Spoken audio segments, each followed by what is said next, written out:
Bapak Ibu, di sesi yang kedua ini telah hadir narasumber kita. Beliau adalah Profesor Dr. Insinyur Ahmadi Susilo, guru besar dari Universitas Wijaya Kusuma, yang akan memberikan materi mendesain model kurikulum Merdeka Belajar Kampus Merdeka atau MBKM dan implementasinya di perguruan tinggi. Setelah kita isoma, mari kita mendengarkan paparan beliau agar pemaparan materi ini bisa berjalan dengan lancar. Monggo Prof, waktunya kami haturkan sepenuhnya. Kami beri waktu sampai 14.30 sudah dengan sesi tanya jawab. Untuk Bapak Ibu yang berada di virtual nanti bisa mendengar dengan seksama dan bisa bila ada pertanyaan bisa menchat di ruang chat Zoom Bapak Ibu, karena nanti di akhir acara ada sesi tanya jawab. Baik Prof, silakan.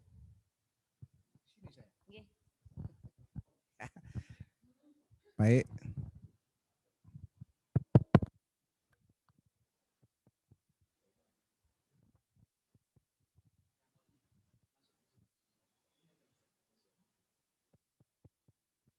Masuk di sana Bu ya? Di sini enggak? Oh gitu. Oke. Terima kasih Bu Nuning. Yang saya hormati Pak Rektor, Pak Warek 1 juga Warek yang lain, Bapak sekalian peserta workshop MBKM. Siang hari ini saya mendapatkan tugas untuk diskusi tentang kebijakan MBKM dan bagaimana implementasinya di perguruan tinggi. Ya. Kalau tadi pagi saya melihat materi mengenai kurikulum berbasis UBE yang sudah dijelaskan oleh Bapak Dr. Baktiar dari UNISA. Oke,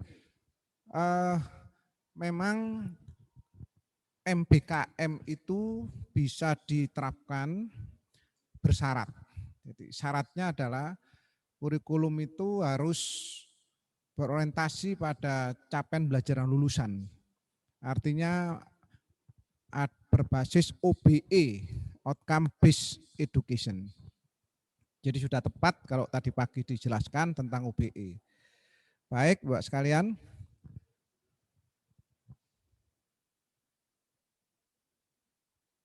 Saya mungkin bisa sendiri.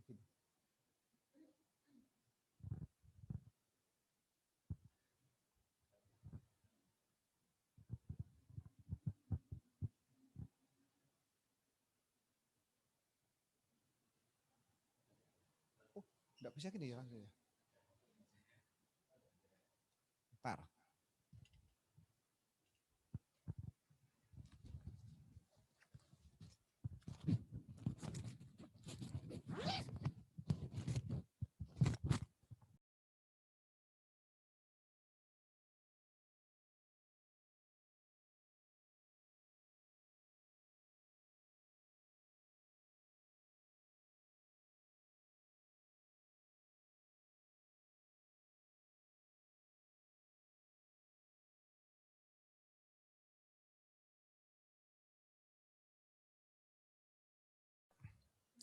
Oke, baik.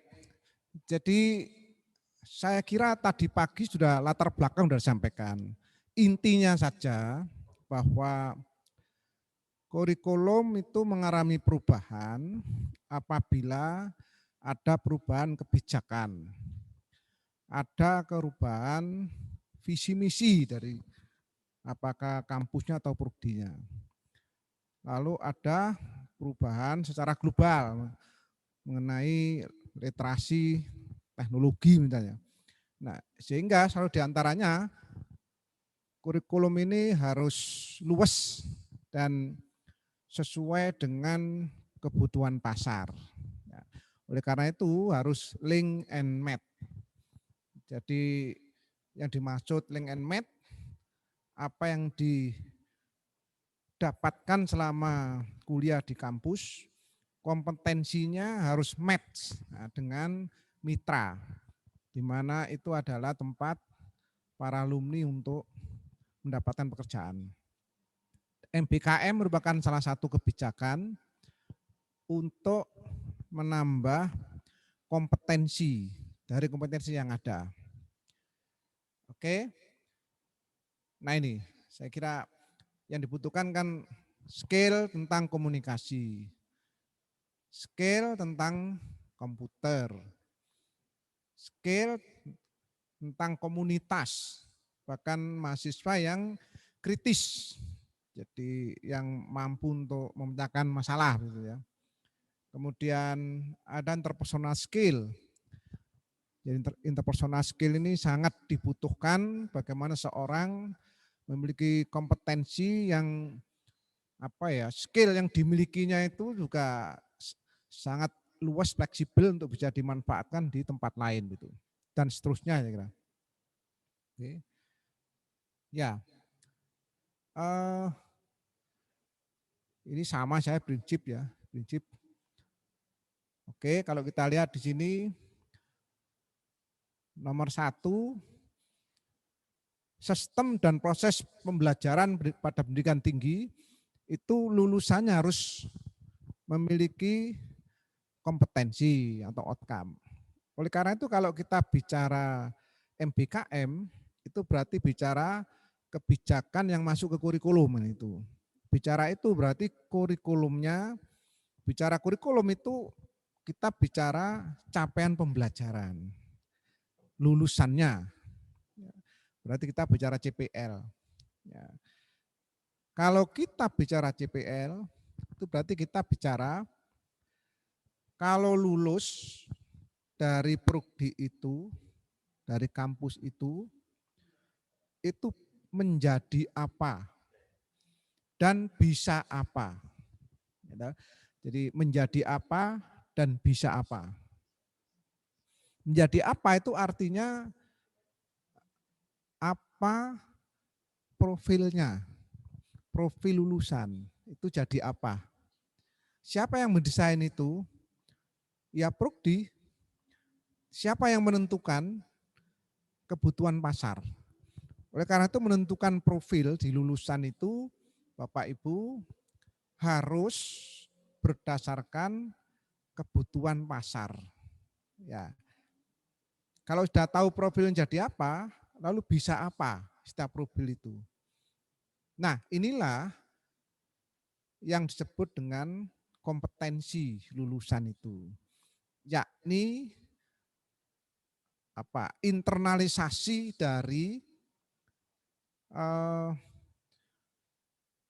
sikap dan perilaku, kemudian keterampilan umum, keterampilan khusus, dan pengetahuan yang dimiliki oleh lulusan.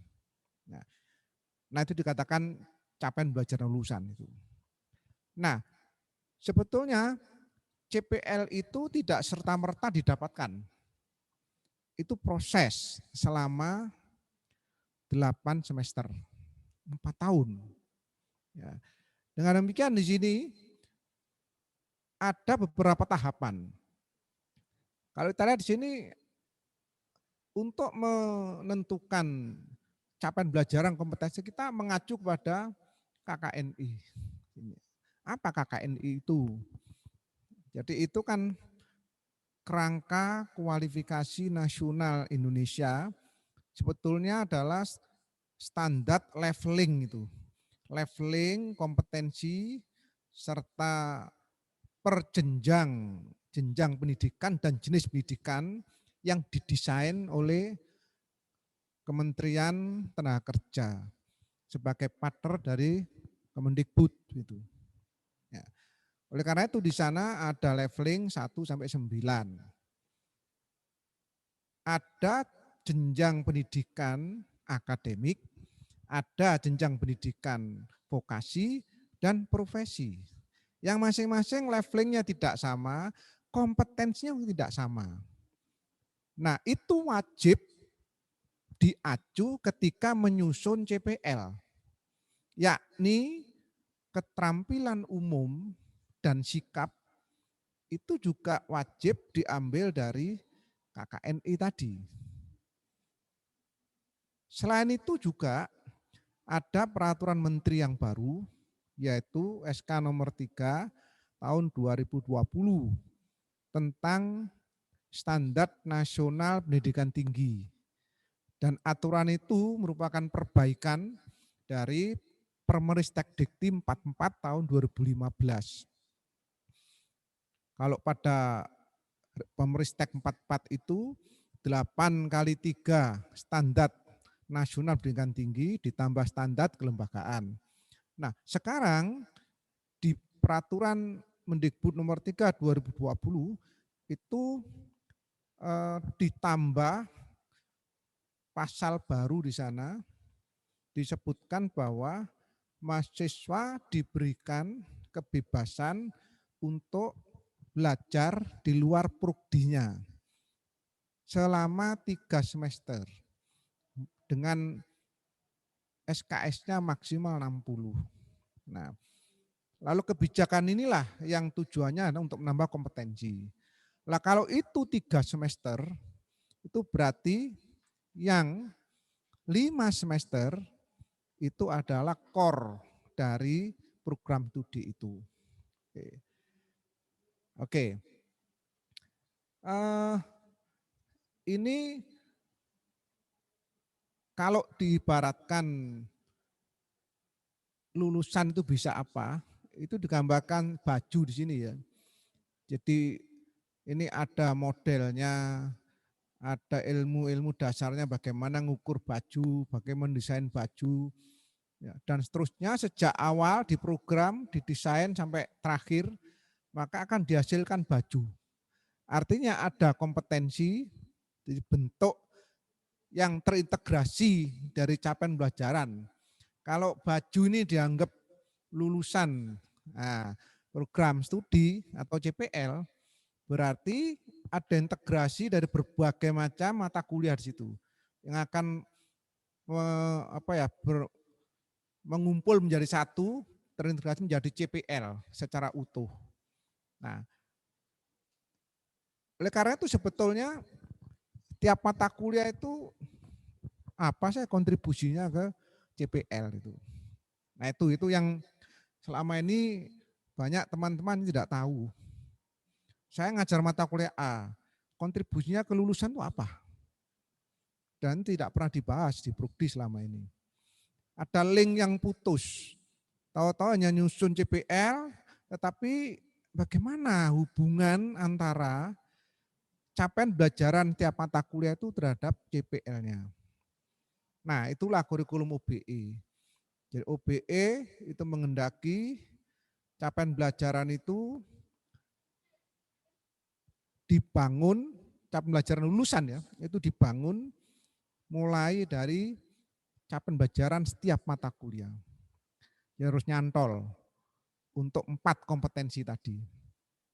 Oke. Kemudian, nah, kok enggak bisa? Oh, ya. Ini kompetensi ya. Jadi standar kompetensi lulusan itu kan ada kompetensi secara umum, secara inti, dan kompetensi pilihan. Kalau ini di breakdown menjadi 4 subkompetensi dari sini sebetulnya. Jadi menurut Permendikbud nomor 3 2020 maupun KKNI itu berarti kompetensinya yang umum ini menjadi ada keterampilan umum, ada sikap di sana, ada keterampilan khusus dan ada pengetahuan. Ya. Nanti di sini kita lihat apakah kompetensi ini sudah sesuai dengan kebutuhan dunia kerja.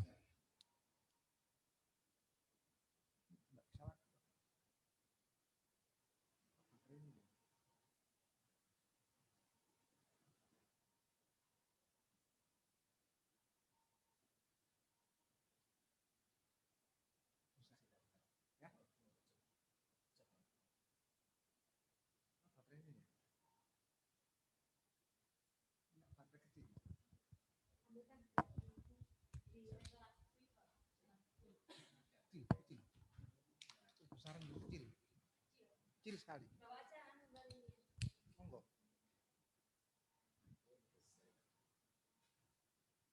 Enggak jalan nih, mohon maaf.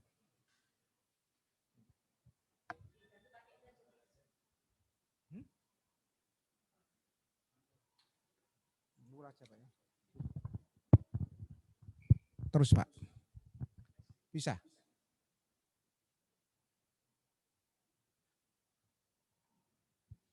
Ya, ini kalau kita lihat kurikulum, ini kan lulusan akan unggul dari program studi itu tergantung kurikulumnya.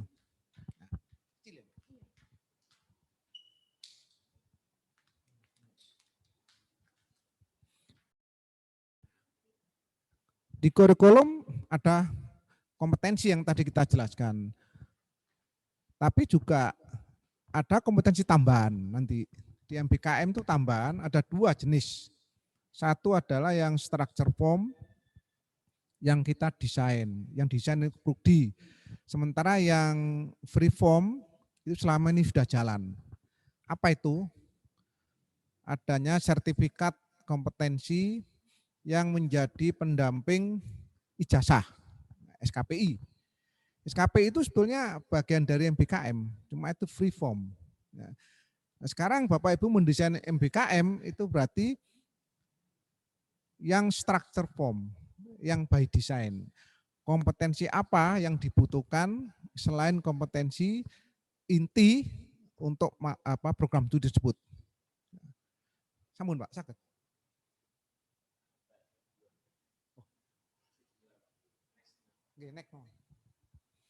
Ya, ini gambarannya Bapak Ibu.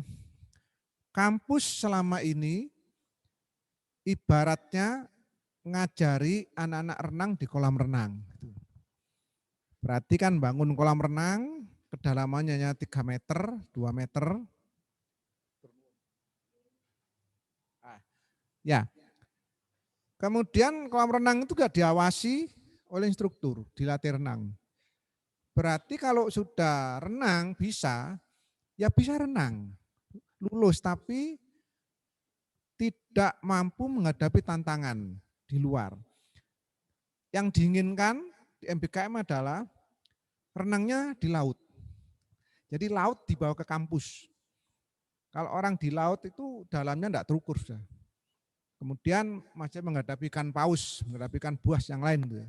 Siapa yang mampu renang di laut berarti dia akan langsung mampu eksis dengan kondisi di lapangan. Kompetensinya itu yang diinginkan oleh MBKM. Ya. Nah ini dasar hukumnya tadi, Peraturan Mendikbud nomor 3 2020 pasal 18. Disebutkan bahwa standar nasional pendidikan tinggi menjelaskan pemenuhan massa dan beban belajar bagi mahasiswa program sarjana, berarti level 6 dan sarjana terapan, dilaksanakan melalui 1. Mengikuti seluruh proses pembelajaran dalam prodi, dan 2. Mengikuti sebagian pembelajaran dalam prodi dan sisanya di luar prodi. Nah ini yang tercantum di dalam tahun yang lalu.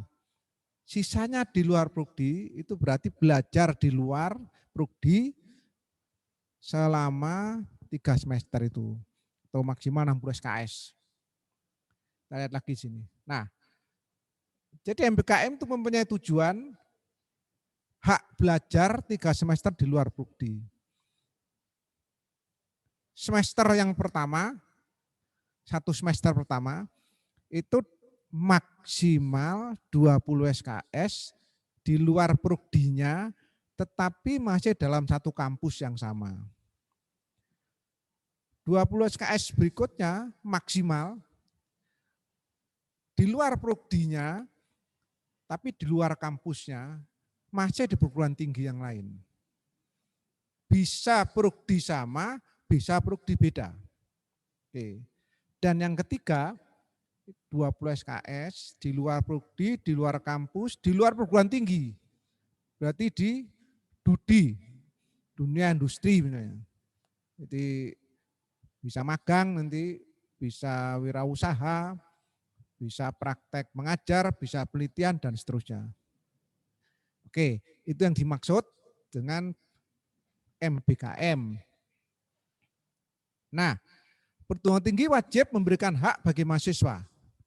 Mau tidak mau, semua kampus, semua prodi wajib MBKM. Artinya wajib merekonstruksi kurikulumnya yang menjadi OBE dan masukkan kebijakan MBKM. Wajib. Walaupun mahasiswa nanti tidak wajib secara sukarela mengambil MBKM. Tetapi kalau Bapak Ibu melihat di panduan hibah yang terbaru itu, di sana ada aturan baru dikti bahwa setiap perguruan tinggi mulai saat ini wajib seluruh perencanaan kinerjanya itu harus mengarah pada 8 indeks kinerja utama. 8 IKU. IKU nomor 2 misalnya, itu menyebutkan berapa persen jumlah mahasiswa yang menghabiskan waktunya 20 SKS di luar program studinya. Apa artinya itu? IKU 2 artinya MBKM. Satu sisi mahasiswa tidak wajib, tapi pemerintah mewajibkan. Karena itu menjadi tolak ukur IKU itu. Akreditasi ya IKU, peringkat kampus ya IKU. Jadi mau tidak mau sebetulnya menjadi target MBKM itu. Maka Bapak Ibu Prodi wajib merekonstruksi, wajib mendesain kebijakan MBKM. Dapat mengambil SKS di luar perguruan tinggi selama 2 semester. Setara dengan 40 SKS. Apa sih maksudnya itu? Ditambah lagi mengambil SKS program studi yang berbeda di program studi yang sama. Berarti di luar prodinya dalam satu kampus, 20 SKS.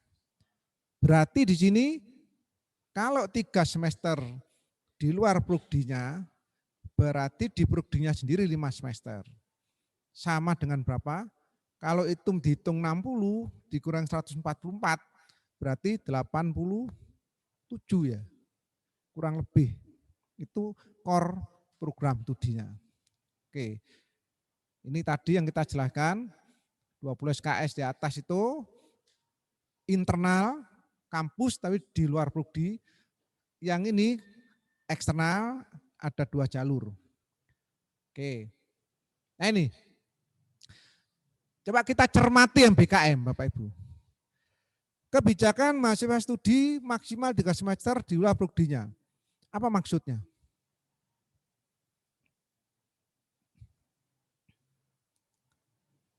Maksimal 60 SKS, apa maksudnya? Maksudnya ya enggak harus 60. Karena 60 itu maksimal. Bolehkah 20? Ya boleh saja. Bolehkah 30? Boleh saja. Karena disebutkan sesuai dengan kemampuan masing-masing perguruan tinggi. Itu makna regulasi di situ. 20 SKS di luar prodi di dalam kampus sendiri. Bagaimana implementasinya? Untuk apa itu? Kita bisa mengatakan kuliah di prodinya itu kompetensinya masih kurang. Loh, kompetensi yang mana? Kalau yang 5 semester itu core prodinya, berarti yang 3 semester harus dicarikan kompetensi yang apa, seperti apa itu. Nah, ini disesuaikan dengan kebutuhan dan tantangan ke depan. Berbagai macam perubahan literasi itu, Bapak sekalian. Nah, dari situ akan nampak bahwa sebetulnya MBKM itu prodi tidak serta-merta membahas 20 SKS itu apa, tapi kompetensi apa. Tolong identifikasi dulu. Oh, saya ini prodi teknik. Maka lulusan saya tidak hanya pintar ilmu teknik. Nah, kalau ingin jadi wirausaha, dia butuh kompetensi baru, pengalaman wirausaha. Itulah misalnya tambahan kompetensi, silakan didesain. Di mana kalau mau praktek, ya berarti 20 SKS yang di luar prodi non perguruan tinggi. Kalau mau nambah teori, ada dua pilihan. Kalau satu kampusnya ada fakultas ekonomi, orang teknik tadi kuliah di prodi lain tentang wirausaha, tapi kalau tidak ada, ya dia kuliah di perguruan tinggi lain tentang wirausaha. Namanya itu adalah apa? Tukar pelajar itu, mengambil mata tempat lain. Gitu. Oke, seperti itu ya. Ya. Karena ke depan kompetensinya itu tidak cukup kalau lulusan pendidikan tuh jadi guru, enggak harus. Misalnya saja menjadi wirausaha tadi. Atau menjadi peneliti. Kalau jadi peneliti kira-kira bagaimana? Bapak Ibu tidak pernah membangun capaian pelajaran skripsi. Ada CP skripsi? Tidak ada. Kenapa kok tidak ada? Berarti selama ini siapapun menguji skripsi tidak tahu kompetensinya apa. Sudah ujinya susah, tidak lulus, macam-macam itu tidak tahu. Anak-anak itu kompetensinya apa setelah lulus skripsi itu. Lah kalau mau dikonversi di luar penelitian skripsi, bagaimana dikonversi? Tidak ada kompetensinya skripsinya itu. KKN juga. Pernah dibuat capaian pembelajaran KKN, RPS KKN, RPS praktek lapang? Ada? Tidak ada. Berarti KKN juga tidak ada kompetensinya. Kaprodi itu tidak nyangoni kompetensi. Ya KKN disuruh ngelabur di pagar di jalan, ya bener. Karena tidak pernah diberi pengarahan kompetensi apa itu. Nah ini tidak bisa, OBE tidak mau itu. Tidak bisa. Kalau Bapak Ibu mau kegiatan 1 semester magang, pulangnya itu nanti dikonversi ke skripsi, KKN, PKL, ya nanti dulu. Bangun dulu 3 mata kuliah itu apa kompetensinya. Itulah rekonstruksi ke arah OBE. Silakan. Karena RPS-nya berbeda. Di kurikulum saya bertanya, skripsi itu mata kuliah bukan? KKN mata kuliah bukan, Pak? Mata kuliah buatan KKN, skripsi. Kalau beliau bukan mata kuliah, keluarkan dari kurikulum. Kan mata kuliah. Lalu itu aktivitasnya bukan tatap muka, tetapi jam kegiatan seperti yang digariskan MBKM. Sebetulnya itu sindiran MBKM itu. Ada mata kuliah yang tidak ada kompetensinya itu bertahun-tahun diberikan ke mahasiswa. Itulah Bapak Ibu sekalian, mari kita ubah. Kalau ingin tambahan kompetensi di luar mengganti skripsi, KKN, mengganti PKL, mau tidak mau, ketiga mata kuliah itu harus dibangun dulu RPS-nya. Silakan supaya ada capaian pembelajarannya. Baru nanti ketika anak-anak itu magang 1 semester, pulangnya dikonversi. Itu pun harus ada SOP-nya, ada panduannya, ada rumusnya, ada caranya, ada timnya. Itu tidak mudah. Tidak serta-merta begitu. Ini sebetulnya masuknya MBKM ke kurikulum B di situ. Oke. Kalau anak-anak kuliah di luar, di kampus lain no problem. Yang penting akreditasinya sama. Pasti capaian pembelajaran juga ada sama. Kita tinggal deal aja. Pak, bagaimana RPS-nya yang di sana? Oh seperti ini. Oh ya, sama. Ya sudah. Kuliah di sana, pulang sama. Nah kalau dia magang, Bapak Ibu tahu diajari apa? Siapa yang akan menguji? Kompetensi apa yang didapat selama magang? Kenapa minta dihargai 20 SKS? 12 KS itu 6 bulan Bapak Ibu. Bukan semester, 6 bulan. Ini harus dipikirkan oleh para Kaprodi dalam mendesain MBKM. Oke. 20 SKS di luar prodi, di luar kampus, perguruan tinggi lain, seperti apa? Bagaimana? Oke. Itu artinya kita harus membangun MOU dengan kampus lain. Tidak cukup itu pekerjaannya Pak Rektornya, lah dekannya. Membangun MOE, lah prodinya mengisi MOE secara teknis sampai pada kompetensi seperti apa. Itu yang jalur 20 SKS di luar. Tuh. Oke. Yang terakhir 20 SKS di luar prodi, di luar kampus, pada institusinya non perguruan tinggi. Ini yang tadi kita bahas itu.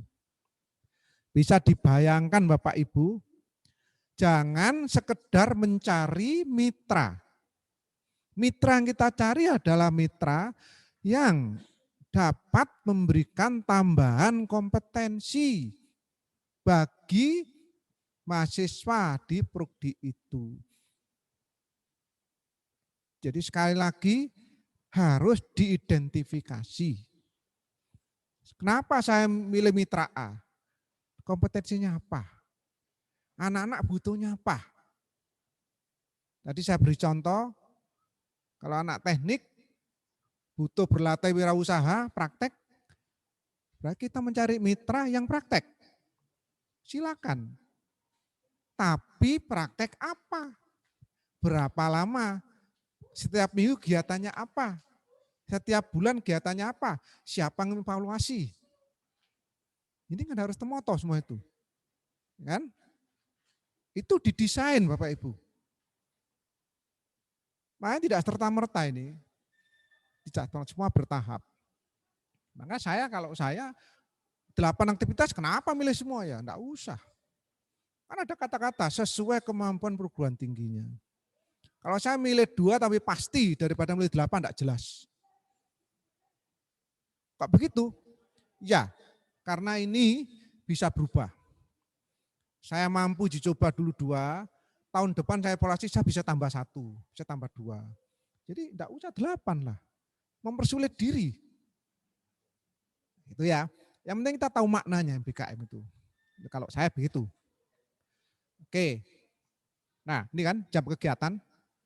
Ini yang dimiliki oleh skripsi, praktek lapang, KKN itu di sini loh. Jam kegiatan. Jadi RPS-nya dibuat tuh beda dengan tatap muka. Siapa yang bikin? Lah mata kuliah itu berkode apa skripsi itu? KKN berkode apa? Yang pasti bukan prodi kan? Universitas atau fakultas, KKN universitas. Skripsi prodi. Ya, PKL prodi. Jadi bukan dosen.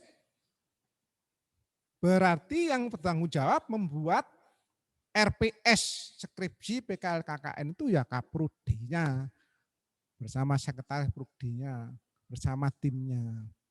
Tolong itu dibuat dulu. Wajib ada RPS. Kalau tidak ada itu tidak bisa jalan MBKM-nya kalau mau dikonversi. Oke ya. Oke. Ini 5 bulan itu 12 KS. 20 minggu. Ini kan teorinya. Bapak Ibu bisa menghitung ini lalu dihubungkan dengan kegiatan dan kompetensi. Mohon maaf, kita tidak identifikasi kegiatan saja. Kegiatan dalam minggu ini kompetensinya apa? Adakah yang bermuatan keterampilan umum? Adakah yang bermuatan tampilan khusus? Adakah bermuatan pengetahuan? Adakah yang bermuatan sikap? Kalau 4 warna ini ada di lapangan, 4 warna tadi ada di skripsinya, kita tarik garis. Merah dengan merah, kuning dengan kuning. Baru itu dikatakan match. Baru boleh dikonversi. Kalau tidak, dari mana ada cara mengkonversi? Saya ingin tahu dari mana dasarnya itu. Oke, jadi PR pertama untuk para kaprodi di UMAHA, tolong mata kuliah yang belum ada RPS-nya dibikin. Yang sudah ada RPS-nya, dievaluasi. Tugas Bapak Ibu Kaprodi adalah MBKM itu tolong evaluasi capaian pembelajarannya dulu. Sudahkah ada profilnya? Misalnya profilnya menjadi manajer. Kalau jadi manajer, kompetensinya apa? Bisa apa? Bisa apa kompetensi? Menjadi apa manajer? Bisa apa? 4 kompetensi. Jadi ada CPL itu sebenarnya banyak. Kalau capaian belajar mata kuliah itu rumusnya ABCD. Mungkin satu alinea. Tapi kalau CPL itu banyak, bisa 2-3 lembar itu. CPL lulusan itu. Karena per dimensi profil, per 4 kompetensi. Dan setiap kompetensi harus dihubungkan garis ke setiap mata kuliah. Itulah yang berat. Kalau mau serius, Kaprodi, ya mengoreksinya itu, dari atas dan dari bawah. Dari atas nendani CPL dengan profil sampai sak kompetensinya itu, dari bawah RPS dilihat CPM seperti apa. Karena CPM itu sesungguhnya adalah CPL dibebankan pada setiap mata kuliah menjadi CPM. Setiap mata kuliah mendapat beban CPL. Jadilah CPL. CPL membebankan kepada sub CPMK per minggu yang disebut dengan RPP. RPP itu adalah breakdown dari CPMK. Dan di RPP itu ada yang namanya bahan kajian atau body of knowledge dari mata kuliah itu. Itulah menunjukkan keluasan dan kedalaman. Dan kalau membangun mata kuliah, mau SKS berapa tergantung body of knowledge dari mata kuliah itu. Ini sebetulnya poin-poin inti dari UBE itu dikoncek sampai ke sana Bapak Ibu. Ada lagi body of knowledge prodi di atasnya itu. Kenapa muncul 60 mata kuliah itu? Itu adalah mendukung body of knowledge program studi. Ilmu ekonomi itu butuh apa saja sih? Ilmu teknik itu apa yang dibutuhkan mendukung teknik itu? Nah itu body of knowledge dari program studi. Tapi ada body of knowledge mata kuliah, keluasan dan kedalaman keilmuannya. Dan itu ada pada kolom-kolom RPS Bapak Ibu, monggo dilihat. Di depan ada sub CPMK, ada bahan kajian yang ditulis bahan atau materi pembelajaran. Sebenarnya bahan kajian itu. Itulah yang naik ke CPMK, kemudian akan dilihat naik ke atas, dihubungkan dengan setiap kompetensi dari CPL. Baru dari situ akan kelihatan Bapak Ibu. Kalau setiap mata kuliah numpuk di satu kompetensi berarti ada yang tidak benar. Berarti ngawur nyontrengnya. Kan? Nah, contohnya misalnya Pak ya, misalnya aja. Saya nyontreng 9 item disikap saya contreng semua. Apa benar? Betapa beratnya Bapak meluluskan anak itu harus tahu 9 itu. Harus nyantol itu. Saya lulus, saya berkompetensi 9 itu. Padahal tidak, hanya 3 misalnya. Nah ini yang tidak pernah dibahas Bapak di situ. Nah sebetulnya workshop ini bisa diawali sebetulnya dengan mencoba 3 mata kuliah aja. dicontreng ke arah itu sebetulnya. Sebetulnya begitu, itu lebih bagus. Nah, oh tidak apa-apa, jalan ya. Oke, jadi saya bongkar mengenai UBE-nya di situ ya. Jadi Kaprodi sekali lagi tolong tugasnya adalah merekonstruksi itu pengertiannya Bapak Ibu, cek ulang dulu CPL-nya, profilnya apa. Kemudian akan muncul CPL-nya itu CPL 1, CPL 2, CPL 3, CPL 4, tergantung profilnya apa. Dari itu di breakdown ke bawah, masuk ke setiap mata kuliah. Mata kuliah A yang saya pegang, saya harus nyantol di 4 kompetensi itu. Mata kuliah saya ini untuk kompetensi pengetahuan nyantol di mana? Lah persoalannya, kompetensi tadi diambil dari mana? Untuk keterampilan umum dan sikap tinggal mengambil Pak di lampiran Permendikbud nomor 3 tahun 2020. Tinggal mengambil, silakan ada lampirannya itu. Bawa itu ke Prukdi, kemudian tiap mata kuliah dicontreng. Kita ingin tahu nyontreng seperti apa. Kita akan tanya, kenapa 9 mau dicontreng? Kenapa kok hanya 3? Supaya Bapak Ibu juga memahami bahwa itulah kontribusi mata Bapak Ibu terhadap CPL. Lah kalau itu pengetahuan, lah kalau itu sikap. Lah kalau itu misalnya keterampilan khusus. Keterampilan khusus dan pengetahuan itu asalnya dari mana? Dari asosiasi program studi sejenis. Sudah ada itu, pasti ada. Kenapa saya katakan ada? Karena Bapak Ibu sudah Prukdinya terakreditasi.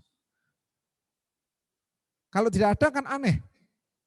Kok bisa meluluskan orang bertahun tidak tahu itu kompetensinya. Nah, itu Bapak Ibu, tolong dicek lagi. Itu tugasnya Prukdi. Oke, yang terakhir sebetulnya muaranya sampai pada RPS. Seperti apa RPS-nya? Bagus lagi sampai RPP. Berakhir di RPP. Jadi kurikulum OB itu yang terlibat adalah mulai dari pimpinan fakultas sampai dosen dengan tupoksi masing-masing. Nah, itu sudah oke, baru Kaprodi wajib mengakomodasi MBKM. Nanti kita jelaskan model yang mana modelnya. Oke. Nah, kegiatan yang diambil selama 3 semester itu MBKM itu satu harus ditentukan pemerintah. Berarti bukan program cak karepe dhewe. Pemerintah yang mana? 8 aktivitas. Silakan pilih salah satu, salah dua, salah tiga, silakan. Program yang disetujui oleh Pak Rektor. Nah ini dia. Pak Rektor loh diberi kesempatan membangun program untuk itu. Ini artinya apa? MBKM ini tidak lepas dari tanggung jawab pimpinan universitas. Nanti akan tampak 20 SKS di luar Prukdi, di dalam kampus yang sama, itu bisa jalan kalau payung hukumnya ada. Siapa payung hukumnya?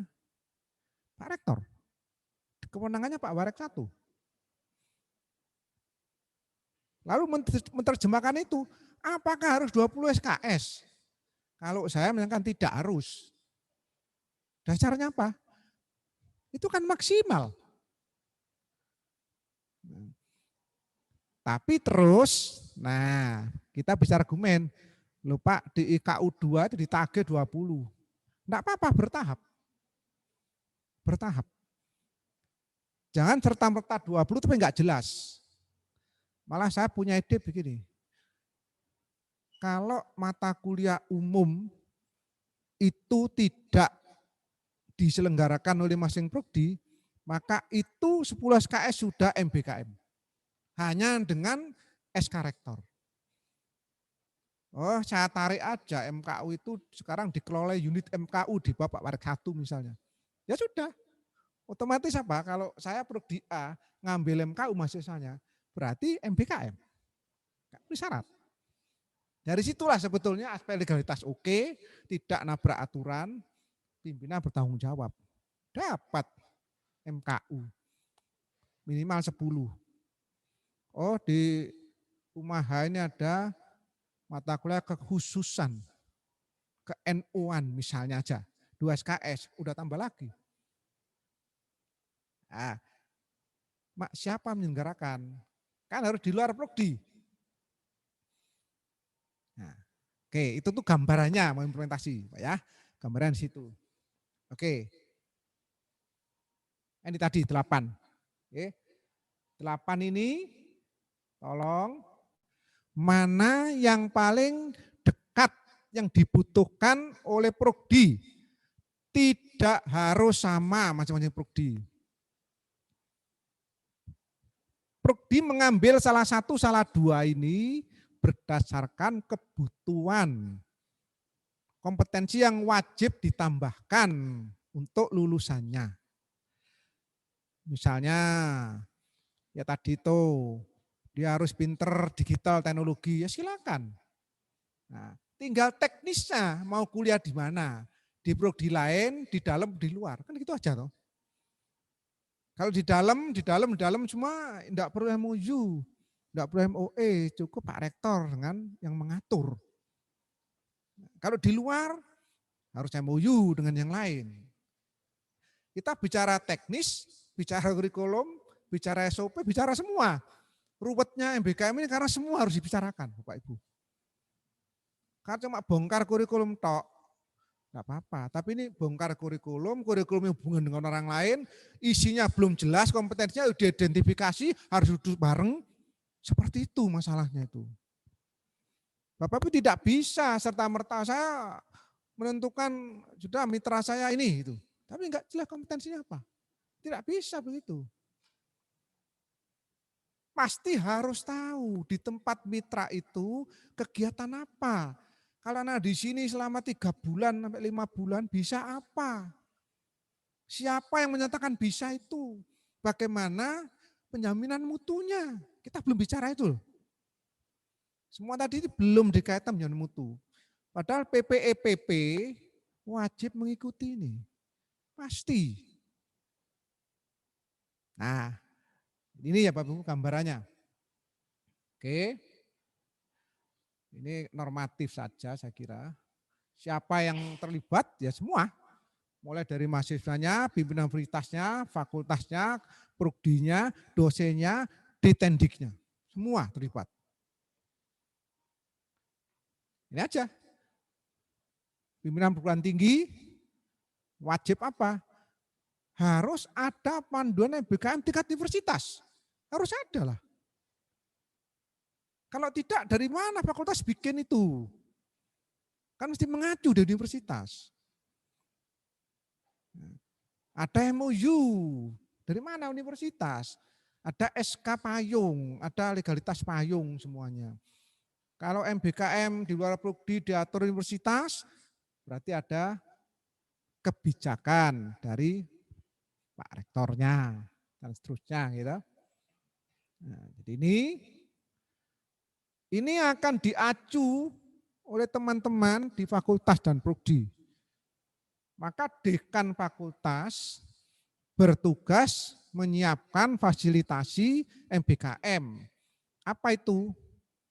1, MOE, kewajiban dekan.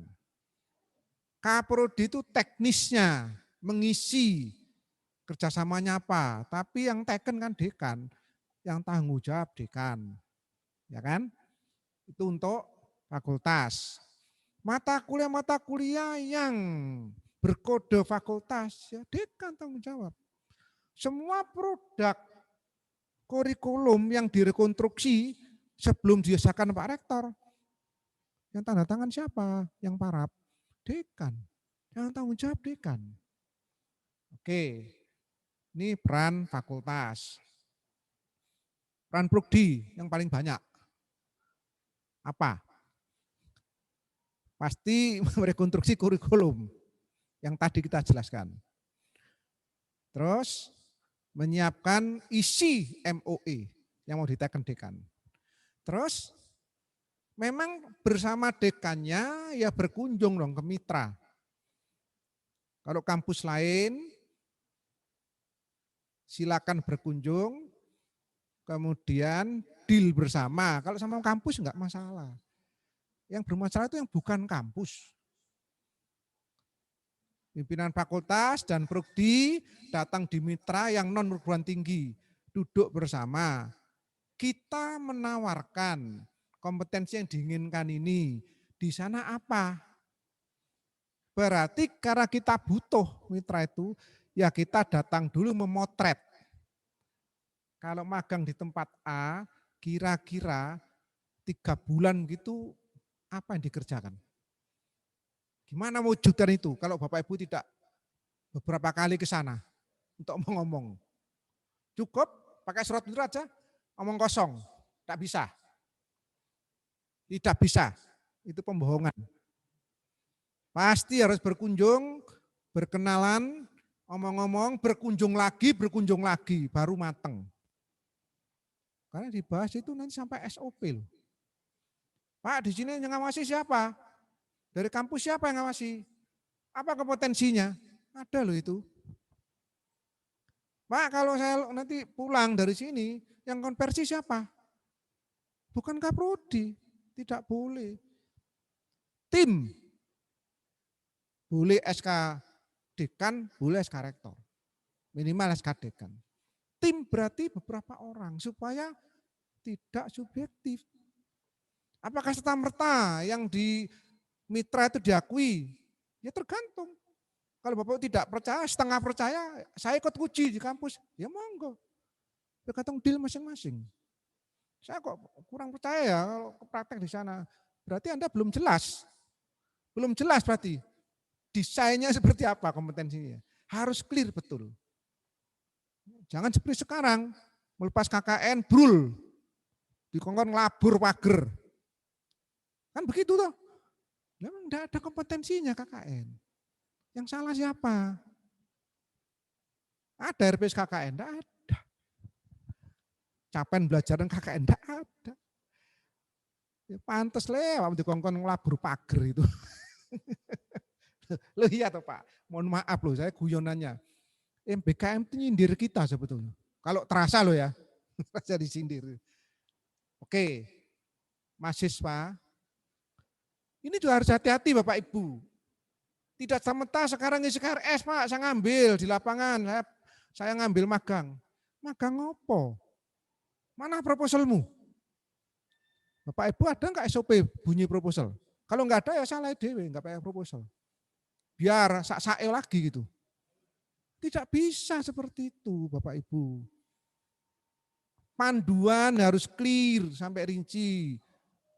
Flowchart-nya harus jelas, ada contohnya nanti di sini. SOP-nya harus apa? Oh kalau saya mengambil sebulan sebelumnya saya registrasi sebelum semester baru. Oh saya harus bikin proposal, oh proposalnya begini sistematikanya. Jadi itu harus dibuat itu. Tidak serta-merta jadi Bapak Ibu. Berat oke, tetapi harus jalan pelan-pelan. Karena instrumen itu akan menjadi tolok ukur kegiatan kita itu bermutu apa tidak. Berarti sesungguhnya form-form itu penjaminan mutu juga harus yang memberi, harus tahu itu. Makanya naik rapat dengan penjaminan mutu juga. Kan begitu. Nah, oke ya. Jadi daftar program, melengkapi syarat, kegiatan di luar, kapan daftarnya, berapa bulan sebelum semester itu, proposalnya seperti apa, siapa yang harus teken proposal, siapa yang ngecek proposal itu, apakah setiap proposal disetujui, monggo. Bapak Ibu yang lebih tahu. Jadi ini sudah saya jelentrehkan semua Bapak Ibu sekalian. Oke. Mitra. MOU melaksanakan program membantu kampus. Ya. Nah, di sini ada indeks kinerja utama. saya lupa nomor berapa dari 8 itu, bunyinya begini. Berapa banyak jumlah dosen yang menghabiskan waktu di luar kampus dan bersertifikat kompetensinya. Nah, jadi sekarang dosen di luar tuh malah oke karena banyak kompetensi. Kalau dulu kan nggak boleh, sekarang oke. Yang dibutuhkan adalah orang yang punya sertifikat kompetensi. Sehingga banyak di luar. Maksudnya Bapak Ibu kalau keluar itu enggak boleh ngawur, itu harus kegiatan berkompetensi. Kursus yang ada sertifikat kompetensi. Lalu pulangnya dihargai. Apa? Bapak boleh menjadi pembimbing magang. Bapak boleh menjadi pembimbing wirausaha. Lah emang dosen diplot gak tahu wirausaha, gak ngerti diplot bimbing wirausaha. Habis kita itu. Habis. Ya, yang terjadi kan begitu, Ibu. Iya kan? Nah, tapi bukan Umaha, yang lain lah itu. Ya itu sebetulnya gambarannya begitu Bapak sekalian. Kalau mau baik seperti itu ya. Oke. Nah, desain kurikulum ada 2 alternatif. Satu, mahasiswa tidak mempergunakan haknya. Jangan kaget. Ya. 3 semester di luar prodi sendiri tidak.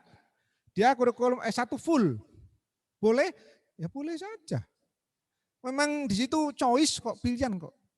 Undang-undang mengatakan yang wajib itu institusi menyediakan, mahasiswa pilihan.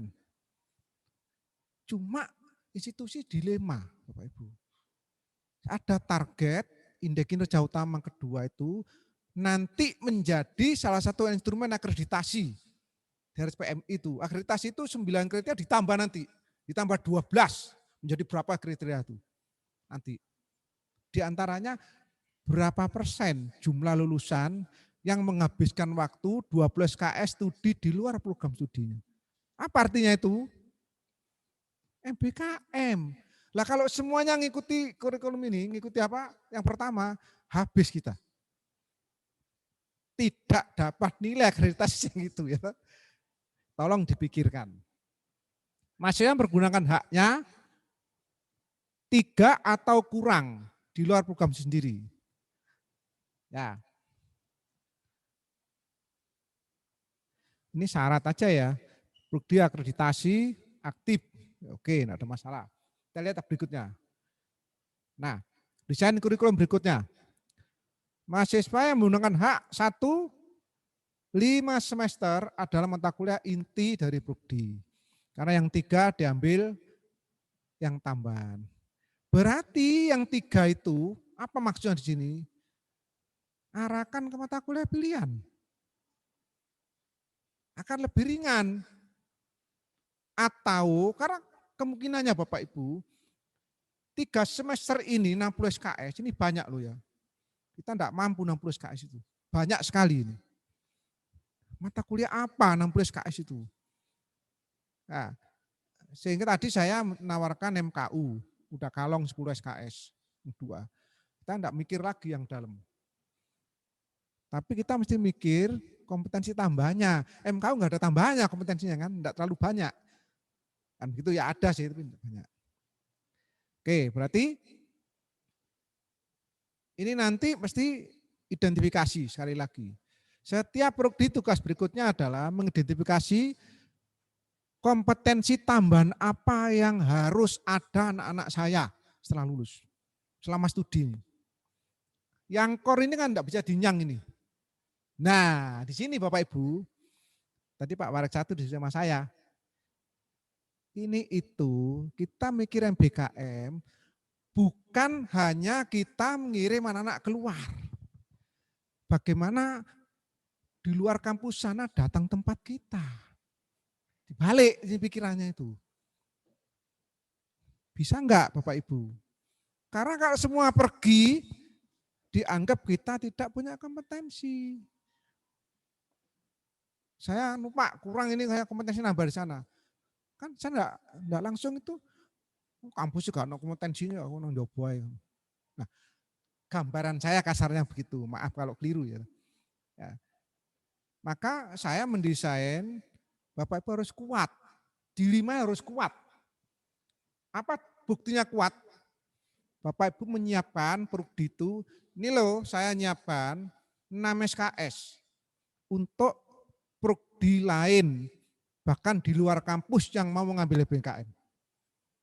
Jadi berpikirnya itu sekarang di MBKM itu ya, tidak hanya menyediakan untuk di luar prodi di dalam kampus, tapi untuk orang lain juga. Lalu berpikir lagi bagaimana mitranya, berpikir bagaimana kompetensinya, belum berpikir bagaimana SOP-nya, bagaimana panduannya, belum nek bayar piye, itu juga belum SPMI-nya. Banyak sekali yang harus dikerjakan itu. Kalau mau niat kerjakan, ya saya ya enggak tahu.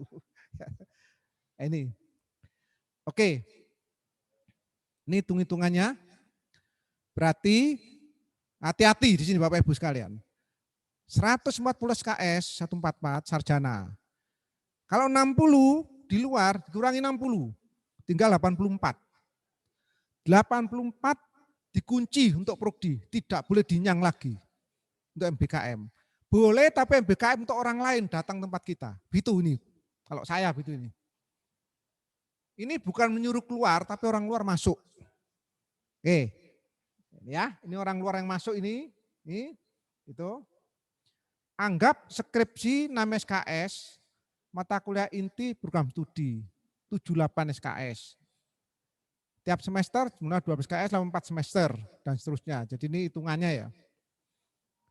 Oke. Persoalannya begini Bapak Ibu. Kalau hanya 84 ini yang diopeni, Bapak Ibu prodi punya tugas yang berat. Bagaimana mengisi yang 60? Kalau udah sampai 60 anak bisa lulus. Kurang dari 94. Mana? Nah, mikir lagi prodi ini. Ya, mestinya jangan 154. Harus lebih. Harus lebih. Silakan berapa mata kuliah pilihan. Mata kuliah pilihan agar supaya beban 60 itu kalau tidak terpenuhi sudah dipenuhi oleh cadangan tadi. Ya, harus dipikirkan. Bisa.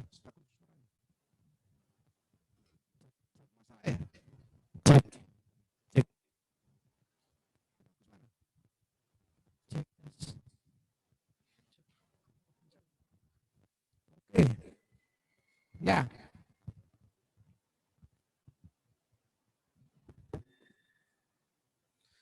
Mata kuliah kekhususan perguruan tinggi harus kembalikan ke program studi yang sesuai.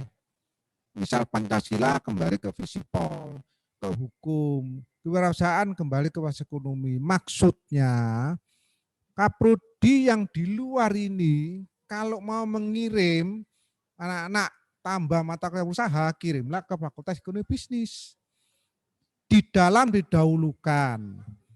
Karena tanpa MOU, cukup SK-nya Pak Rektor. Di dalam tidak ada, boleh di luar, harus MOU, harus SOP, harus MOE, kan begitu. Ini harus, ini memang betul harus siapa? Ditekankan di situ. Ini kan yang agak umum biasa. Bagaimana kalau literasi digital? Adakah internal? Kata Pak Warek satu ada, teknologi informatika. Enggak apa-apa, alhamdulillah ada. Enggak usah bikin MOU. Nah kalau enggak ada, kan keluar. Itu kan. Oke. Gimana Pak? Oh kepencet. Nah, enggak apa-apa.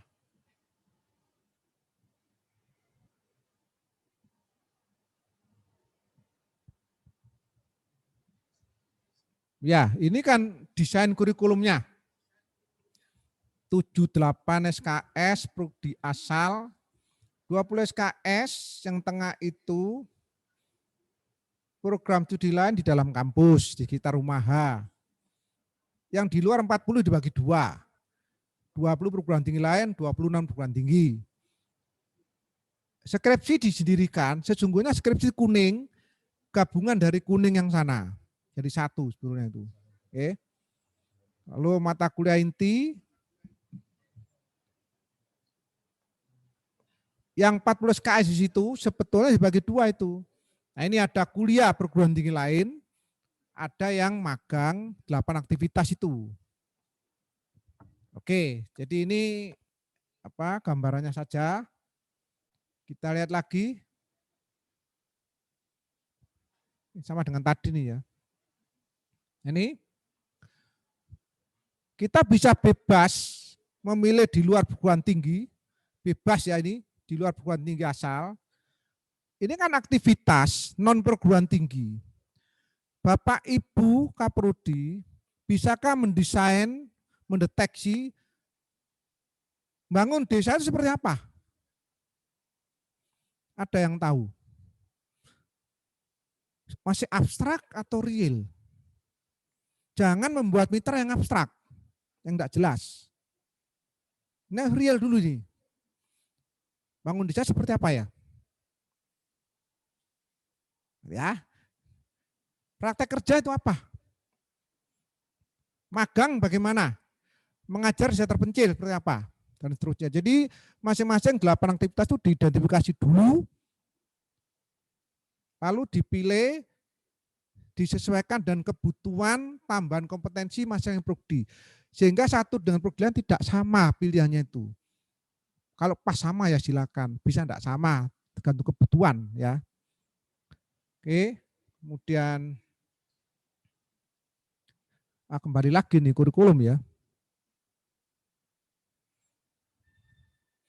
Silakan, ini sudah tadi kurikulum. Nah ini tadi sudah saya jelaskan bahwa syaratnya kurikulum UBE ya. Sudah. Nah ini mulai lihat seperti ini gambarannya. Ini gambaran saya Bapak Ibu. Tidak harus seperti ini ya. Hak belajar di semester 2 prodi ini maksimal 60 itu saya bagi begini. Nah, ini di dalam kampus sendiri. Nah, misalnya MKU dan mata kuliah bersama lainnya. Ini kan bersama lainnya itu. Misal, hanya 12 SKS. Tidak apa-apa. Persoalannya yang 8 SKS diisi apa? Kalau tidak diambil hanya 8 tok, mereka akan kurang 144 SKS. Itu yang bahaya. Hati-hati. Ini diambil yang mana? Silakan. Ini kan maksimal 20 men. Maksimal. Nah, berarti tidak harus 20. Tidak harus. Sesuai kemampuan. Ini prodi lain, tidak ada masalah. Karena yang penting akreditasi sama, pasti ada RPS, pasti capaian belajar mata kuliahnya sama. Ya ini tidak sulit. Yang sulit di sini. Ini kebijakan. Silakan dipilih. Kalau selesai di sini kebijakan, cukup Pak Rektor. Pak Warek 1 di sini. Kebijakan. Ini identifikasi betul. Ini tidak sulit, hanya deal saja. Jadi sungguh yang kita pikirkan yang di sini. Kalau saya melihat MBKM itu Bapak Ibu Kaprodi, yang tengah inilah yang Bapak Ibu lihat, cermati betul di situ. Ini ditawarkan. Silakan Pak Warek 1 nanti sama Pak Rektor seperti apa ini. Ya. Ini jangan banyak-banyak kalau saya ini dibatasi. Anak didik saya ini kamu hanya boleh, kan kita deal ya dengan perguruan tinggi lain. Hanya 3 mata kuliah atau 2 mata kuliah. Sudah deal. Ya udah itu yang diumumkan. Bagi mahasiswa yang mengambil mata kuliah ini di perguruan tinggi lain, disediakan semester depan 3 mata kuliah. SOP-nya begini, aturannya begini. Umumkan. Habis itu, seperti itu. Ini. Kenapa tidak semua? Biar enggak pusing Bapak Ibu. Pusing prodi nanti itu. Ngaturnya. Nah, 6 SKS sudah banyak. Kalau begitu banyak yang lain, artinya Bapak Ibu habis mahasiswa pergi semua. Itu enggak kita gendaki. Enggak cocok dengan tadi di atas itu ya. Oke. Ini saya breakdown lagi ke sini. Jadi ada yang MKU, ada yang non MKU. Nah, non MKU bisa KKN, praktek. Di sini diberikan semester berapa lah, ini desain kelihatan mulai nanti. Mau mendesain MBKM di bawah sama di atas atau di atas semua. Kalau di atas semua berarti ini kebijakan ini kalau iya ini naik ke atas. Kalau tidak ya boleh aja ini bawah ini atas. Jadi modelnya tergantung. Nanti di pemetaan kurikulum akan kelihatan. Ya. Ini sekali lagi ini seperti ini macet di awang-awang Bapak Ibu.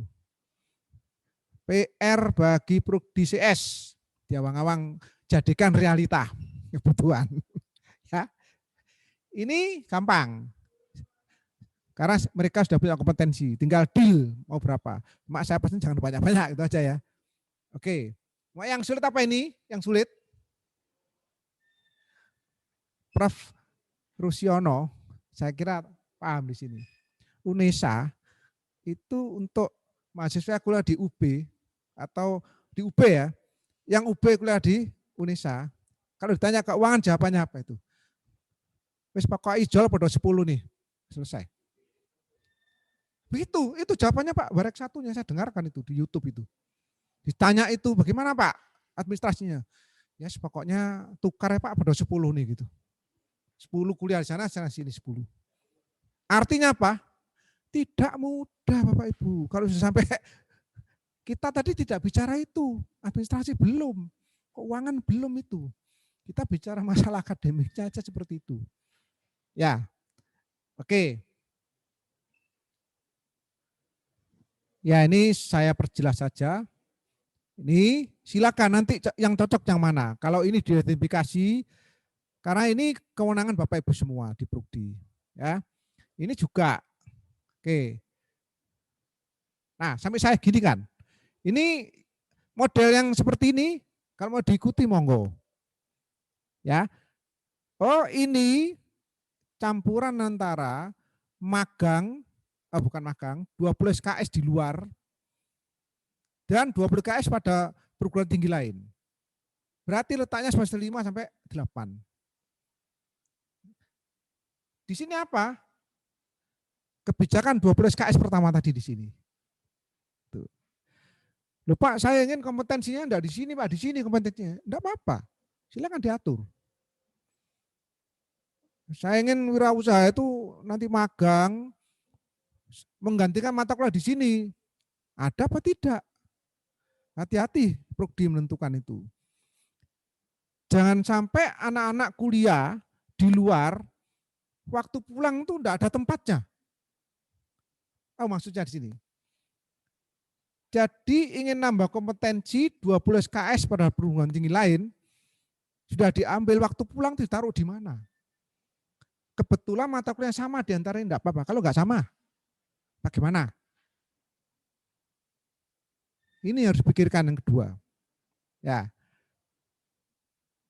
Kita pakai ilmunya adalah konversi itu satu kompetensi harus sama.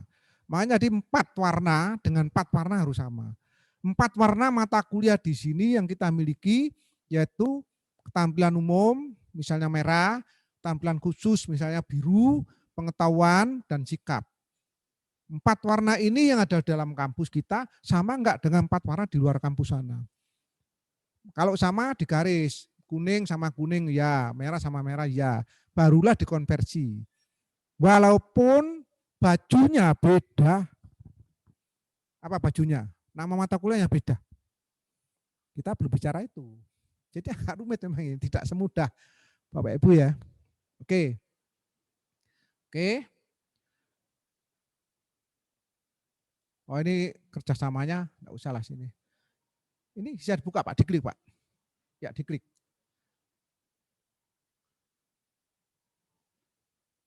Agak besar nggak bisa itu ya. Masa belum ini ada ya Pak? Ini klik ya Pak. Oh itu ya keluarnya ya. Mestinya flowchart itu. Coba klik flowchart itu Pak mestinya itu. Ya flowchart bukan itu isinya, bukan. Iya, enggak bisa. Bisa mestinya. Bukan ini isinya. Itu flowchart.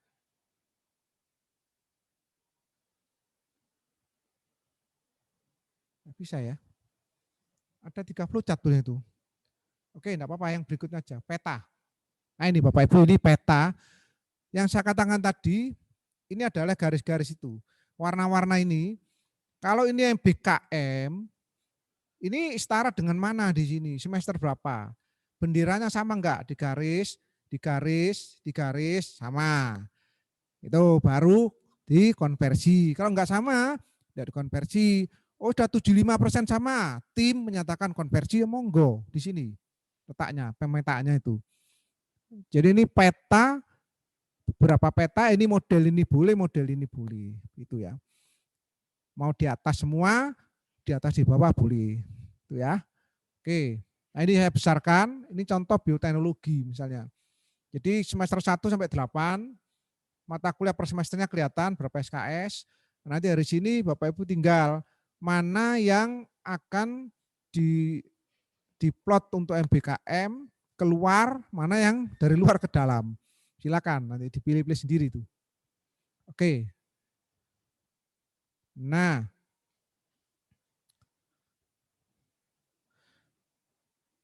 ini yang warna ini berarti mata kuliah yang dilakukan prodi di kampus sendiri ya. Peruntukan belajaran lain di luar kampus. Yang mana yang tidak jelas warnanya ya ini. Begini, yang ini tulisan-tulisannya ada merah, ada hijau, ada biru ini. Beda-beda ya. Sesuai ini nanti ini. Jadi nanti tinggal dicek aja. Yang merah ini mungkin bisa dari perguruan tinggi lain. Itu ya. Dan seterusnya nanti tinggal dicek aja ini. Ini Pak ini bioteknologi ya. Ini agroteknologi ya. Ini contoh aja nih. Ini yang tadi saya katakan Bapak Ibu.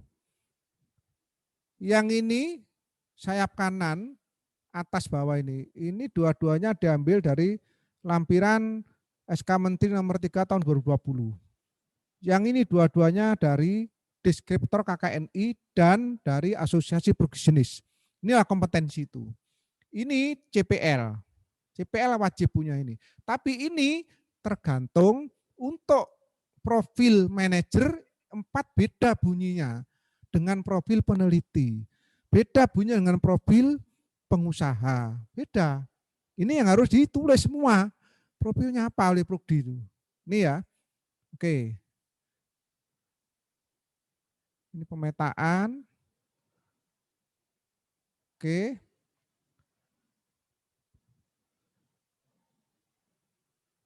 Dan juga pemetaan-metaannya.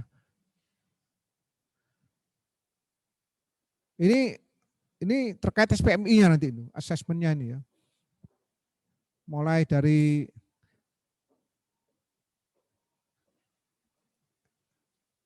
ini saat lulus, ini mata kuliah. Oh ini di dalam mata kuliah ini adalah RPP-nya. RPP ini RPS-nya, berkontribusi CPL-nya. Setelah lulus di sini dievaluasi 3-5 tahun kemudian. Jadi begini ke atas. Nah ini tertiary studies kan di sini masuk sini. Maka nanti ini dievaluasi akan merubah di sini lagi. Klik ke bawah. Jadi perubahan kurikulum itu setelah mengikuti ini ke atas itu. Oke lah, teman-teman di Prodi sekarang itu fokusnya di sini yang tadi ini itu berasal dari internalisasi ini. Ini bisa 60 mata kuliah untuk 8 semester di sini. Yang implementasinya setiap semester itu setiap minggunya di sini. Padahal inti di sini ini adalah berasal dari sini. Kompilasinya ini ke sini. Jadi bermuara ke sini, yang ini bermuara ke sini. Ini satu semester bermuara ke sini menjadi CPMK. Ini satu mata kuliah bergeser ke sana 60 mata kuliah misalnya dari sini jadi CPL. Itu ya. Oke. Ini sudah tadi. Ini SOP-nya kalau mau bikin Prukdi silakan ada kan ini. Jadi ini SOP untuk magang. Kan seperti ini, tugas perguruan tinggi apa, mitra apa, pembimbing apa, tujuannya apa, ini seperti ini, alurnya misalnya. Ada diberi contoh dikti ini. Silakan tinggal dirubah aja ya. Gang ini juga wirausaha begitu sama, ini ada. Nah, kita lihat misalnya di sini. Mahasiswa komunikasi. Prodi ilmu komunikasi, capaian belajaran mata kuliahnya adalah wirausaha, mampu melakukan praktek awal wirausaha dan seterusnya. Minta di sini di ekuivalensi mata kuliah apa? Kalau praktek, dia praktek minta dievaluasi, ekuivalensi ini 3 SKS ini dan ini. Berarti 20 SKS. 7 mata kuliah. Sekarang persoalannya, Bapak Ibu, masing-masing ini punya capaian belajaran, punya kompetensi. Dan kompetensinya ini adalah tatap muka di kelas. Ini minta dia ke sini. Padahal ini aktivitas kegiatan yang belum jelas. Apa benar ini tuh 7 mata kuliah? Inilah PR dari Kaprodi untuk mendeteksi itu. Kok bisa praktek ini etika bisnis? Ya silakan. Pada saat praktek itu berapa minggu, berapa lama, berapa jam ada mengarah etika bisnis. Tim itu akan melakukan cek, oh ini nampak kompetensi kayak etika bisnis. Tuh, yang ini masalah global. Masuk tuh ya. Ini wirausaha dan seterusnya. Nah, ini akhirnya 7 mata kuliah 12 KS itu dari sini. Ini kan teori di atas kertas. Persoalannya adalah ini itulah menjadi persoalan. Nah, karena ini aktivitas, ini di kelas, itu bedanya. Kalau ini menjadi KKN, menjadi skripsi, menjadi PKL, sama aktivitas, nggak terlalu sulit. Ini lebih sulit lagi. Gimana caranya itu? Itulah yang juga perlu menjadi perhatian nanti di Bapak sekalian di Prukdi. Ini SOP saja, SOP. Ini juga asistensi SOP, mekanisme dan seterusnya ini sama. Nah, tantangan MBKM, regulasinya, saya kira regulasi ini tidak cukup, banyak Mendikbud 3 2020, KKNI juga, Peraturan Presiden 12 tahun 2012 ya, Peraturan nomor 8, dan Asosiasi Prukdi dan seterusnya ini. Oke. Yang paling sulit ini, merubah mindset, Bapak Ibu, mindset. Oke, saya kira saya cukup ini, Bu. Terima kasih, saya kembalikan ke moderator. Iya, baik. Bisa diterima suaranya, operator? Baik, terima kasih. Demikianlah pemaparan dari narasumber kita yang ketiga di sesi yang kedua di hari yang pertama. Kita buka sesi tanya jawab nggih, Prof? Mungkin ada 3 penanya, baik dari offline maupun online. Dari offline dulu di Gedung A Auditorium Umaha, silahkan. Pak Ansori, Pak Setiawan, Pak Zam, banyak sekali nih angkat tangan. Monggo Pak Sud ke depan.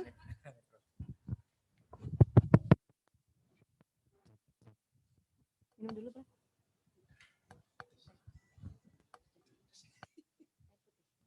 Cek. Assalamualaikum Prof. Terima kasih atas penjelasannya yang begitu jelas ya. Saya baru kali ini ketemu penjelasan seperti ini tadi. Seperti contohnya pemilihan mitra, hati-hati loh. Kan jenengan tadi menyatakan hati-hati kan. Jadi kalau saya runtut dengan kompetensi terutama di prodi yang ada di kami, misalnya akuntansi ya. Ya, saya ini pernah sekolah akuntansi itu sampai 8 semester selesai. Tetapi saya nambah lagi PPAK-nya UNER. Hanya 2 tahun dibandingkan yang 8 semester lagi. Yang 2 tahun itu sudah langsung diakui sebagai akuntan profesional dan dapat keanggotaan dari IAI. Nah sekarang ini kalau kita lihat di luar sana ada beberapa perguruan tinggi juga sudah negeri, tetapi lulusannya tidak langsung merta diakui sebagai akuntan di situ. Nah, saya hanya mengkhawatirkan kalau ada pertukaran seperti ini, ketika ada prodi lain di universitas lain, ya mereka mengharapkan masalah gelar nanti seperti apa kira-kira. Tadi belum singgung masalah gelar ya. Apakah sampai menyentuh ke gelar nanti? Oh, terima kasih. Baik, Pak Ansori ya. Setiawan. Oh, Pak Setiawan. Pak Ansori. Muridnya A dulu. Oke, Pak Setiawan, terima kasih pertanyaannya. Jadi sebetulnya MBAM itu kan kebijakan, Pak. Kebijakan dengan dia belajar di luar prodinya, misalnya di luar kampus dan di luar perguruan tinggi, maka dia akan nambah jam terbang, nambah kompetensi. Nah, sedangkan gelar ini persoalan lain, karena masih dalam 144 SKS, ya sarjana tetap Pak. Jadi kan kita itu motong tadi itu, dari 87 ya, 87 ditambah 60 kan gitu. Ya 60 inilah yang diminta untuk tidak di dalam tapi di luar. Tapi kan totalnya 144. Leveling itu adalah sarjana, berarti gelarnya tetap sarjana Bapak itu. Seperti itu Pak. Ya agak dibedakan. Kalau tadi dikatakan sekarang lulusan dari UNER tidak serta-merta, memang kebijakannya sudah dipisah Pak. Dipisah kan akuntansi ini kan juga termasuk ada program studi yang profesi. Kita setelah lulus ini harus masuk profesi. Ditambah lagi setahun per 2 tahun ya tuh. Kalau dulu 2 tahun ya, sekarang mungkin setahun ya. Itu menjadi profesi. Akuntannya itu baru boleh setelah dia tambah jalur di profesi. Kalau sebelumnya itu ya 144, tapi itu sarjana akuntansi ini ya, belum akuntan gitu ya. Nah ini berbeda memang Bapak. Jadi MBKM tidak bicara itu, hanya bicara tambahan kompetensi supaya kalau lulus itu sudah diakui dan siap di dunia kerja. Begitu Bapak, Pak Setiawan. Oke. Pak Ansori. Pakai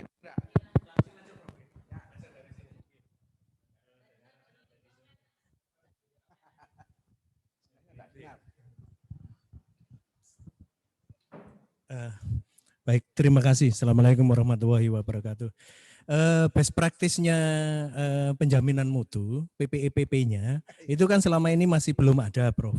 Perguruan tinggi melaksanakan dan lain sebagainya. Dari mulai awal kan hanya masalah bagaimana mendesain MBKM dan lain sebagainya. Tapi PPEPP-nya itu apakah sama seperti pembelajaran yang selama ini kita lakukan? Atau nanti ada perubahan yang cukup drastis dari pemberlakuan MBKM seperti itu. Oke, terima kasih Prof. Assalamualaikum. Terima kasih Pak Ansori.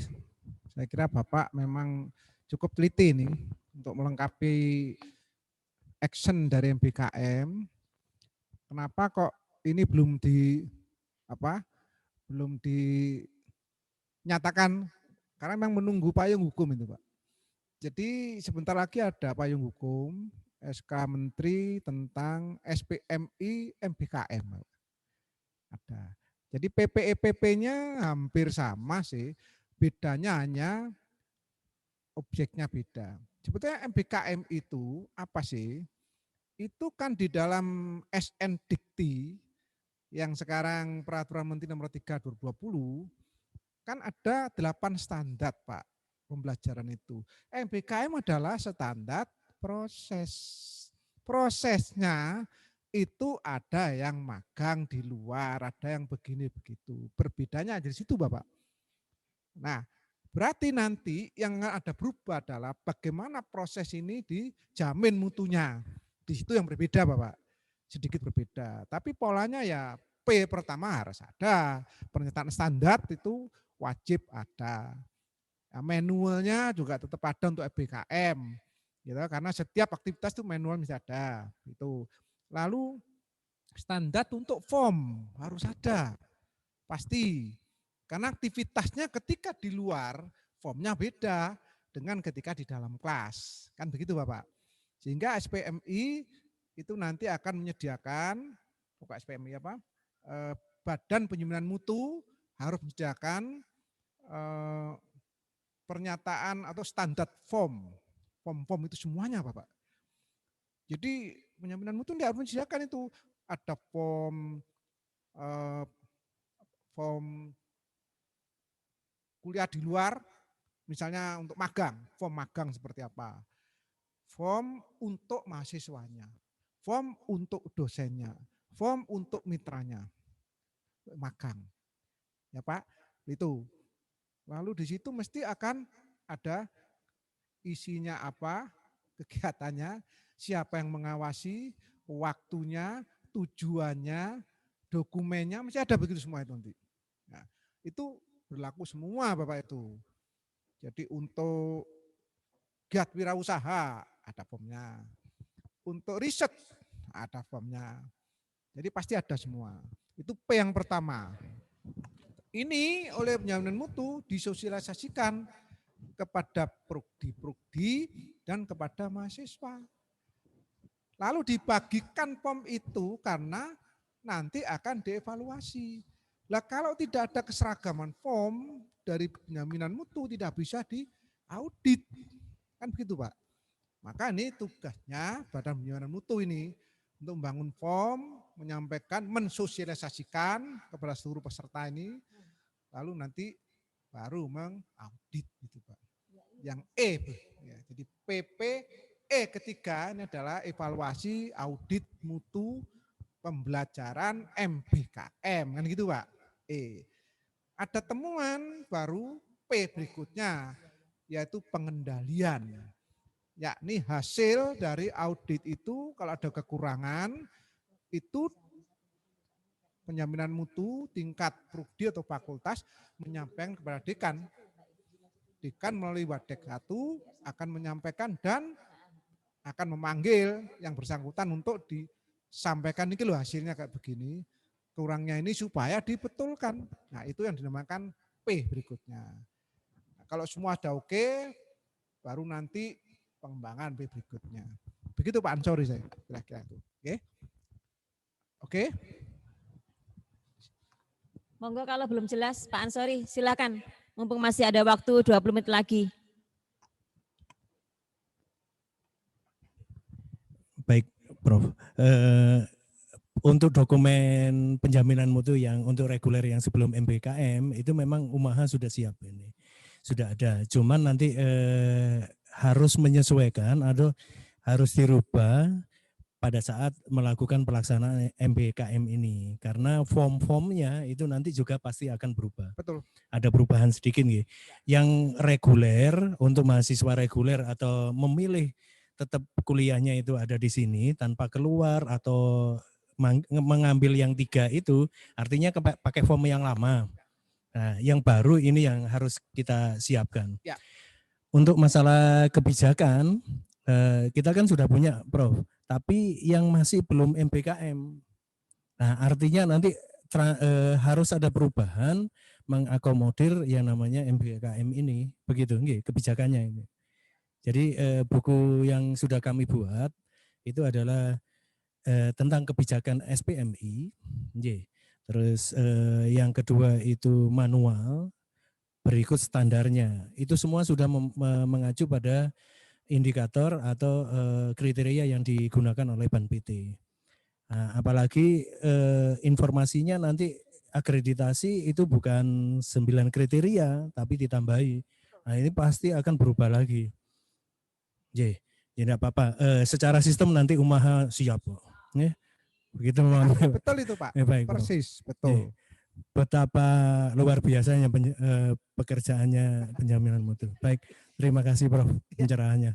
Betapa beratnya pekerjaan dari penjaminan mutu juga pekerjaan pimpinan prodi Pak. Jangan kaprodi aja lah, karena sekretaris yang pimpinan prodi. Tetapi sesuai dengan pahalanya Prof. Oh ya, di sini ada pahalanya. Ya, memang luar biasa nih pekerjaan kita itu. Dan saya dengar kalau ada pertanyaan, kapan sih MBKM itu mulai dilaksanakan? Kira-kira gimana jawabannya? Secepatnya.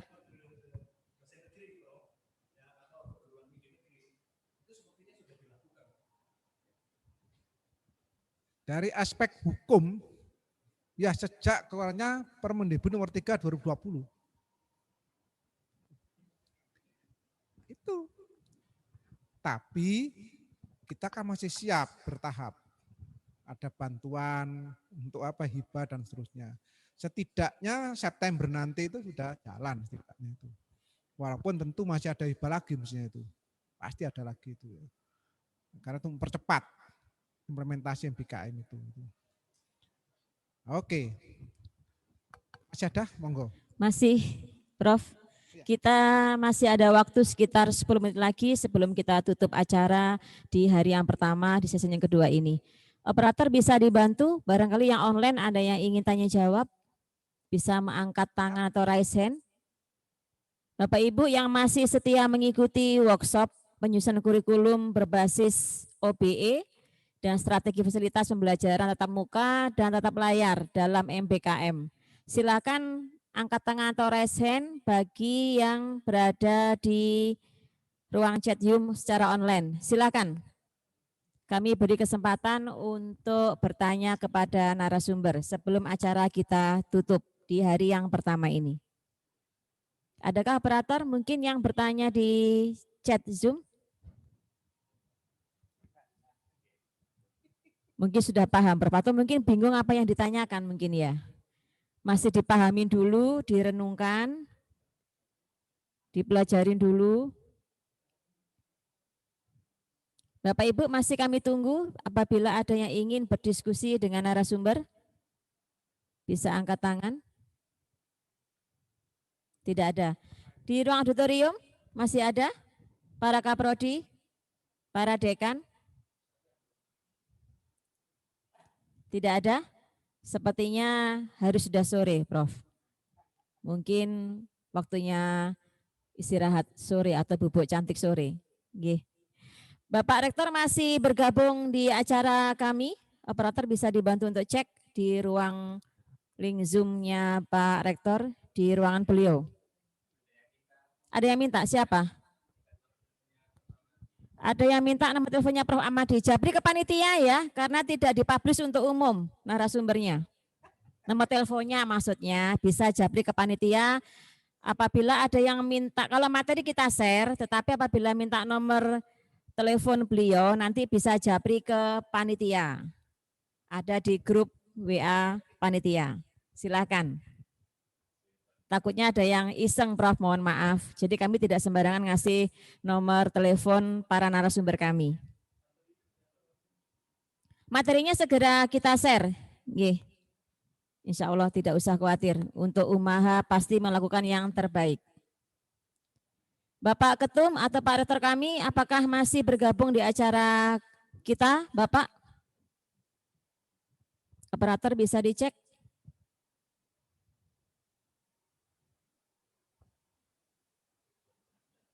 Belum ada?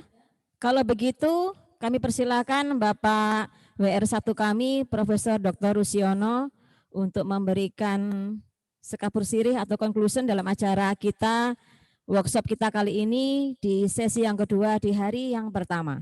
Silakan Prof, sekalian nanti ditutup. Mungkin ada pengumuman penting. Silakan Prof.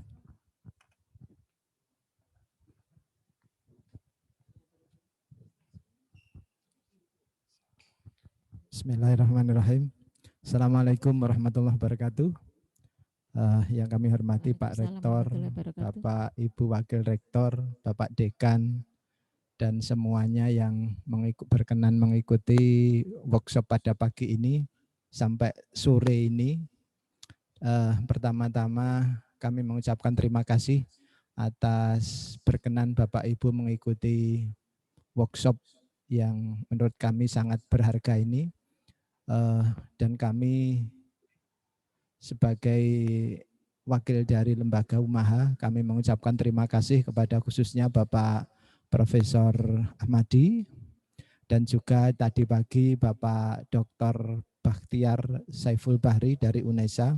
Kami mengucapkan terima kasih yang sangat tinggi kepada beliau berdua atas ilmu yang diberikan kepada teman-teman Umaha dan juga kepada semua peserta workshop pada hari ini. Bapak Ibu yang saya hormati, desain dari workshop ini adalah 2 hari, yaitu hari ini dan besok. Targetnya adalah khususnya untuk yang teman-teman di Umaha, khusus wabil khusus lagi adalah Kaprodi yang tadi disinggung-singgung tugasnya cukup lumayan banyak tadi. Kami tidak mengadakan pertemuan secara formal untuk besok, tetapi kami nagih hasil jadinya saja. Jadi hari Senin insya Allah atau Selasa depan saya mohon sudah bisa dikumpulkan untuk apa-apa yang menjadi tugas tadi kan dari Prof. Ahmadi, apa yang harus dilakukan perguruan tinggi, apa yang harus dilakukan dekan atau fakultas, apa yang menjadi tanggung jawab dan harus dilakukan Kaprodi, dan apa yang harus dilakukan mahasiswa bagi mereka yang ingin mengambil program yang 3 semester di luar, begitu nggih Prof. Ahmadi tadi nggih. Itu yang kami harapkan. Jadi nanti dari perguruan tinggi saya akan nagih kepada saya sendiri dengan tim saya. Kemudian dekan apa yang harus dilakukan itu nanti kami ingin juga minta hasilnya. Kemudian juga dari Kaprodi. Harapan kami Senin atau paling lambat nanti Selasa depan. Ini kan hari Kamis, Selasa depan saya akan tagih itu kepada Bapak Ibu semuanya. Nanti kalau mohon Prof. Ahmadi, nanti kalau ada teman-teman yang ingin bertanya tentang lebih lanjut tentang materi tadi boleh nggih Prof? Alhamdulillah, terima kasih. Nggih, moga-moga barokah amal jariah panjenengan. Kemudian jadi nanti Bapak Ibu yang menginginkan tadi berkomunikasi dengan Prof. Ahmadi tadi dimohon menghubungi panitia yaitu Ibu Warek 4 kami. Nanti bisa diberikan nomornya ke nomor Prof. Ahmadi kepada siapa yang menghendaki kalau misalnya ingin lebih lanjut terkait dengan materi ini. Mungkin itu yang bisa kami sampaikan. Sekali lagi terima kasih kepada kedua narasumber kami, juga kepada panitia Bu WR4 yang sudah tadi malam katanya hampir-hampir enggak tidur tuh nyiapkan segala halnya itu. Luar biasa beliau ini. Juga tim IT kami, Pak Samsi, lali malahan. Pak Samsi sama Mas Anang, terima kasih. Ini bisa membantu kami dalam hal IT dan itu sangat besar Pak manfaatnya sehingga kegiatan ini bisa diikuti oleh peserta dari luar yang sampai sekarang masih ada 65 peserta yang lewat Zoom. Ya. Jadi luar biasa ini. Jadi di samping dari studio 1 ini yang para kaprodi, para dekan dan para warek ini mengikuti, ini ada 65. Terima kasih atas keikutsertaan panjenengan semua. Semoga ilmu yang kita peroleh pada hari ini bisa bermanfaat untuk panjenengan semuanya, untuk lembaga Barokah Fit Dunia wal Akhirah. Mohon maaf atas segala kekurangan. Secara formal kegiatan pada sesi hari pertama ini kami tutup dengan permohonan maaf kalau ada kekurang berkenaan Bapak Ibu terutama dari Prof. Ahmadi apabila ada hal-hal yang kurang berkenan dari panitia dalam menyambut panjenengan, saya mohon maaf yang sebesar-besarnya. Saya akhiri, terima kasih. Marilah kita tutup bersama workshop pada hari ini dengan bacaan hamdalah bersama-sama. Alhamdulillahirabbil alamin. Semoga Allah senantiasa memberikan keberkahan dan kesehatan kepada kita dan seluruh keluarga kita semuanya. Wabillahi taufik wal hidayah. Assalamualaikum warahmatullahi wabarakatuh. Saya kembalikan kepada MC. Waalaikumsalam warahmatullahi wabarakatuh. Tapi sebenarnya sudah ditutup ya Prof ya, saya buka lagi berarti. Baik, terima kasih Bapak WR1 kami, Profesor Dr. Rusyono MPD atas conclusion di acara workshop kita di hari yang pertama. Kami ulangin ya Prof, bahwa besok tidak ada pertemuan formal, tetapi untuk para khususnya para pejabat struktural di UMAHA, baik dekan maupun kaprodi ada tugas khusus dari WR1 dan dikumpulkan di hari Senin dan terakhir Selasa ya Prof, untuk pengumpulan tugas dan dikumpulkan di rektorat seperti biasa. Untuk selanjutnya nanti akan kami umumkan di grup WA kita di UMAHA. Bapak Ibu yang saya hormati, terima kasih banyak.